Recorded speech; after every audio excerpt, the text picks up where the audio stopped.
Un vendeur d'immeuble vient de me faire un chèque de 12 000 euros. Vous avez bien entendu, 12 000 euros. Je n'ai rien fait, je n'ai pas acheté l'immeuble, je n'ai rien fait. Bonjour à tous, bienvenue dans cette nouvelle vidéo. Alors, un format un peu différent aujourd'hui. J'ai envie de vous partager quelque chose qui m'est arrivé dernièrement, là, il y a moins de 15 jours. Un vendeur d'immeuble vient de me faire un chèque de 12 000 euros. Vous avez bien entendu, 12 000 euros. Je n'ai rien fait, je n'ai pas acheté l'immeuble, je n'ai rien fait. Je vais vous expliquer un peu toute l'histoire. C'est la première fois que ça m'arrive et je pense que c'est quelque chose qui peut vous arriver aussi également si vous faites les choses correctement, comme il faut, dans le bon ordre. Donc c'est pour ça que je voulais vous le partager sur une vidéo complète YouTube. Allez, c'est parti.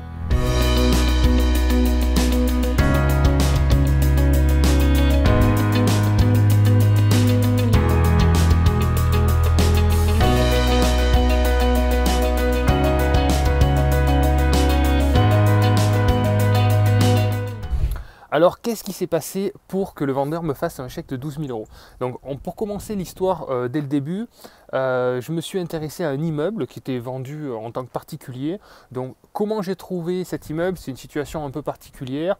J'ai les parents d'un artisan qui habite dans cet immeuble et qui ont entendu dire que le vendeur souhaitait vendre. Donc, premier point, j'en entends parler comme ça. Deuxième point, j'en entends parler par quelqu'un d'autre, aussi un investisseur sur mon secteur, qui a fait des offres sur cet immeuble et puis finalement qui s'est désisté. Et donc j'apprends qu'en fait ce vendeur de particulier cherche à faire monter les prix. C'est-à-dire qu'il ne donne pas de mandat de vente dans une agence. Et ce qu'il fait, c'est qu'il consulte, comme ça, il en parle autour de lui, il récupère des offres un petit peu à droite, à gauche, un peu partout. Et puis après, il essaye de faire monter comme ça les prix. Voilà, donc ça c'est quelque chose qui dure depuis plus de 3 mois, où il fait ça un peu à droite, à gauche, donc que ce soit avec des particuliers, mais également avec des agences. Il dit aux agences, non, je ne vous confie pas le mandat de vente. Par contre, si vous avez un acheteur, vous lui faites signer un mandat de recherche et moi je suis prêt à vendre en mandat de recherche, il n'y a pas de problème. Donc il y a des agences qui ont fait ça, sauf que le vendeur dit, attendez, une semaine ou 15 jours, je réfléchis, et puis il fait monter les prix. Voilà, vous avez compris un peu le profil du vendeur. Du coup, je visite cet immeuble qui est très intéressant, franchement bien placé, un immeuble de 4 appartements, donc prix de départ on était à 240 000 euros, voilà. Ça c'est a priori la dernière offre surestimée qu'il avait eue d'un particulier. Donc moi je visite dans ce cadre-là, 4 appartements entièrement refaits, garage, un petit bout de jardin à l'arrière, hyper bien placé, rénové franchement, il y avait quasiment rien à faire, un petit peu d'amélioration mais basique. Très très propre en extérieur, il n'y avait vraiment rien à faire. Je voulais juste mettre un petit peu de goudron là sur cette partie là.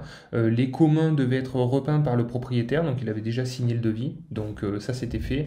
Et la toiture a été vérifiée par mon couvreur, elle était impeccable. Donc comme vous pouvez voir, il y a eu du double vitrage partout, des volets roulants, les portes de garage, enfin bon voilà, c'était vraiment un projet très très simple et très beau. Et surtout l'emplacement était vraiment topissime. Des beaux appartements assez grands et tout, donc voilà, super projet. Alors on était en équilibre financier vraiment limite. Alors vous savez, moi j'achète maintenant, c'est sûr que la rentabilité est difficile à trouver, donc ça dépend ce qu'on veut. Moi au début je voulais absolument de la rentabilité, donc j'avais des projets un petit peu plus compliqués, un peu plus dynamiques, avec de meilleures rentabilités. Et aujourd'hui, comme vous pouvez le voir sur mes vidéos, j'ai des projets un peu moins rentables, bien sûr, mais qui ont des valeurs patrimoniales aussi beaucoup plus intéressantes. Donc ça dépend du parcours des investisseurs, à quel moment, est-ce que vous souhaitez, est-ce que vous voulez de la tranquillité, de la passivité, ou est-ce que vous voulez du dynamisme? Ça c'est à vous à répondre. Donc il comprenait, cet immeuble, il était dans un équilibre financier assez classique, et donc moi j'ai fait une offre supplémentaire à 245 000, on était un petit peu en cash flow négatif, mais vraiment très très peu, donc si je mettais un peu d'apport, on était en équilibre. Bon. Donc on était déjà au taquet, donc 245 000. Le vendeur donc me dit, attendez, je réfléchis comme il a fait tout le temps à chaque fois. J'en parle à celui qui m'a fait l'offre à 240 000 et je reviens vers vous. Je dis, ok, par contre, tardez pas, j'ai d'autres projets en cours, je me positionnerai sur quelque chose d'autre. Voilà, donc je lui ai mis un peu la pression. Donc lui, il m'avait demandé 10 jours de réflexion. Moi, je lui en ai donné 5. Et au bout du 5e jour, je lui ai dit, écoutez, vous me dites maintenant oui ou non. Voilà, j'ai mis un petit coup de pression. Donc, l'autre acheteur s'est désisté, parce que tout le monde en a marre. Hein, quand on fait monter les prix comme ça, enfin, je veux dire, c'est du grand n'importe quoi. Donc, l'autre acheteur s'est désisté. Et donc, il a dit, ok, moi, je vous vends à 245. Donc, j'ai dit, ni une ni deux, on prend rendez-vous, on signe une offre d'achat. Voilà. Donc, je suis arrivé dès le lendemain chez lui. on a signé une offre d'achat en bonne uniforme, comme on fait à chaque fois avec projet locatif, c'est toujours très carré, des offres vraiment certifiées et validées par nos avocats, par nos juristes, par les notaires. Donc c'est des offres vraiment carrées.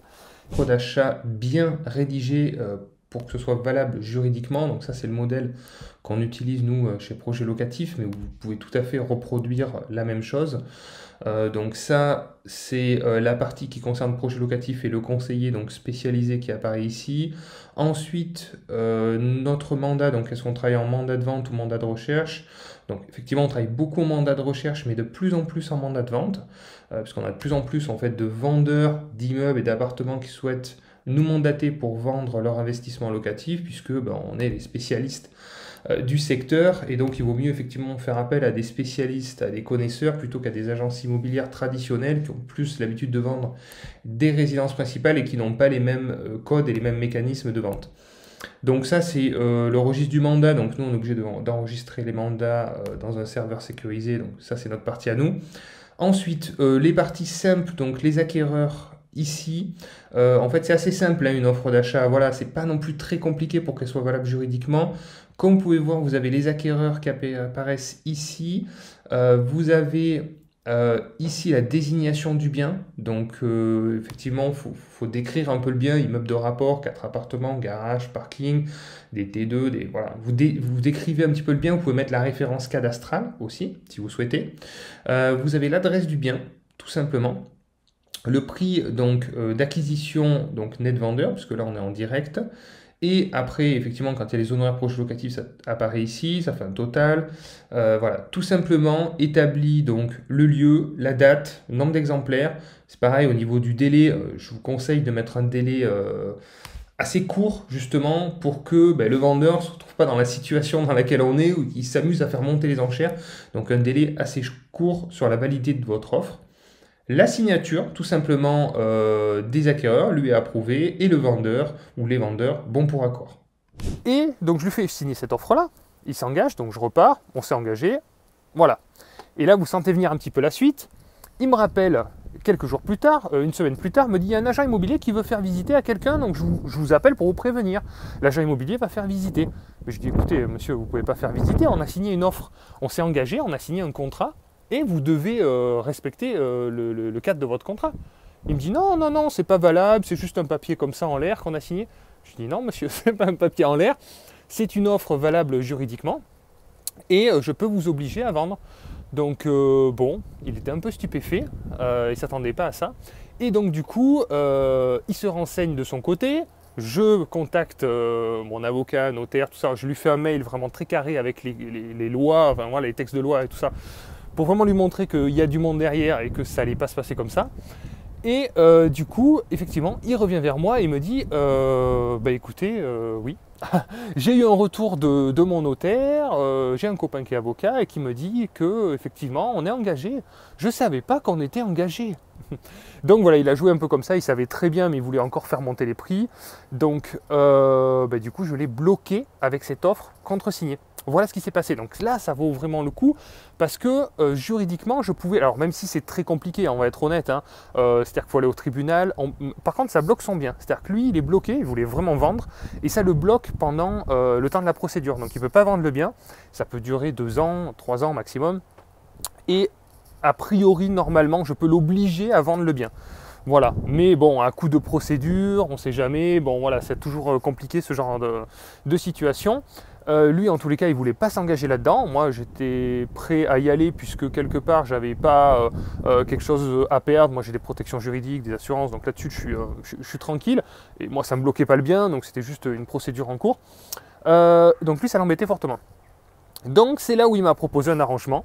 Et c'est là où, en fait, on s'est mis d'accord sur un prix de 12 000 €, voilà, pour qu'il puisse retrouver sa liberté et continuer à faire monter ses enchères autant qu'il le veut.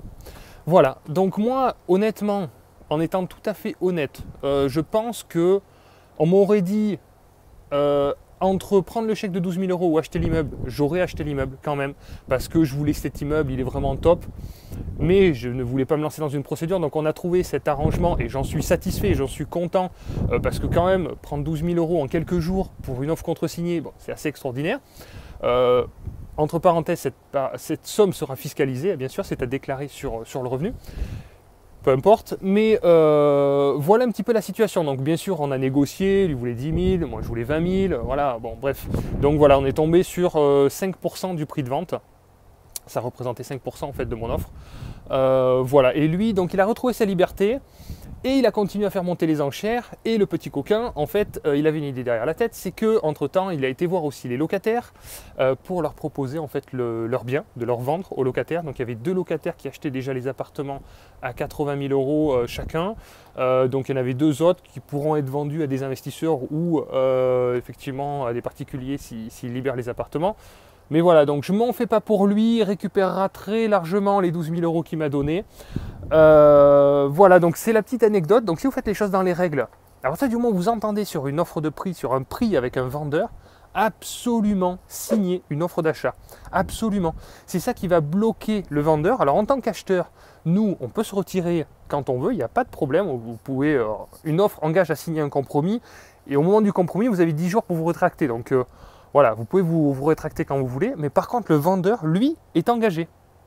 Donc voilà, donc on le dit souvent, nous, à nos clients au sein de projets locatifs, signez, faites une proposition, signez tout de suite, rapidement, si vous êtes sûr à 80% d'aller sur le projet pour bloquer le bien. Il faut vraiment faire ça. La partie financière du projet, puisque c'est toujours intéressant de regarder en détail les chiffres. Je sais que ça vous intéresse aussi. Donc, on est sur un immeuble de 4 appartements, 2 F2, 2 F3, 4 garages. Montant d'acquisition sur lequel on était tombé d'accord, donc c'était 245 000 euros. Moi, j'avais provisionné, prévu 19 000 euros de frais de notaire, 6 000 euros de travaux pour juste faire un petit bout de goudron en fait, devant les garages. Donc, ce qui nous fait un total de 270 000 euros à financer. Donc, j'étais parti sur un financement total, mais comme à chaque fois et souvent de plus en plus, la banque demande un apport. Donc, j'étais prêt évidemment à mettre un apport, ce qui aurait amélioré un petit peu finalement le scoring de ce projet. Alors, tout était loué. Alors, par contre, l'avantage, c'est qu'on était sur des loyers en dessous des prix du marché. Sur mon secteur, c'est clairement des appartements qu'on aurait pu louer au moins 100 euros de plus par appartement. Donc c'est ça qui m'intéressait aussi dans ce projet, c'est qu'il y avait un potentiel d'évolution qui était intéressant. Donc là actuellement on était sur 18 700 euros de revenus locatifs. Sur la partie charge, on a donc la taxe foncière qui est assez élevée sur mon secteur, une assurance propriétaire non occupant que j'avais estimée à 350 euros. Alors, j'avais pas mis de gestion parce que comme vous pouvez voir, on est déjà en équilibre financier un petit peu juste, mais moi je fais tout le temps gérer mes biens maintenant, donc il y a la partie gestion qui sera arrivée en plus. C'est pour ça qu'en mettant un peu d'apport, franchement, on aurait pu trouver un bon équilibre. Le crédit immobilier, donc vous pouvez voir que c'était un projet, c'était pas très rentable. Par contre, des loyers éventuels qui pouvaient augmenter dans le temps et quelque part un certain équilibre financier. Voilà, donc la petite anecdote, voilà, écoutez, j'espère que ça vous arrivera aussi, hein, ce genre d'histoire, mais j'espère surtout que vous achèterez surtout beaucoup d'immeubles. Écoutez, merci d'avoir regardé la vidéo. Si ce type de vidéo, alors, vous voyez, c'est un petit peu différent, je vous raconte un peu mon quotidien, c'est une anecdote, je voulais vous faire une vidéo parce que je voulais vous raconter un petit peu toute l'histoire.